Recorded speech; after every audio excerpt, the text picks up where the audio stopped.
Profiter des derniers instants de vacances en équilibre. Pablo, allez! Ces Espagnols ont décidé de tenter l'expérience d'une balade sur le lac en paddle. It's our first time. C'est notre première fois, So we're on est very un peu nervous. nerveux.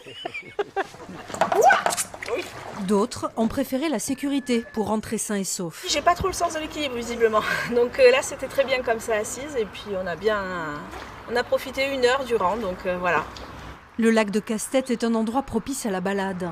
Des eaux calmes pour diverses activités aquatiques et des sentiers de promenade le long du Gave d'Osso.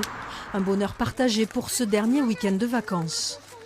Je suis venue parce que c'est le dernier jour des vacances, que j'ai amené mes 2 petites filles et puis qu'elles sont parties faire de la trottinette et que je les attends sagement pour rentrer. Et demain, retour à Montpellier chez les parents. Comme partout en Béarn, l'été a été difficile avec une météo très maussade en juillet. Mais les vacanciers sont venus malgré tout jusqu'à 200 personnes par jour en août. Une façon ludique et simple d'appréhender la montagne. C'est un beau point de départ pour les activités en pleine montagne, aller faire du canyoning, aller faire de la randonnée, aller au petit train d'Artoux. C'est un beau point de départ effectivement pour découvrir la vallée d'Osso. Tout le mois de septembre, la Maison du Lac sera ouverte du mercredi au dimanche.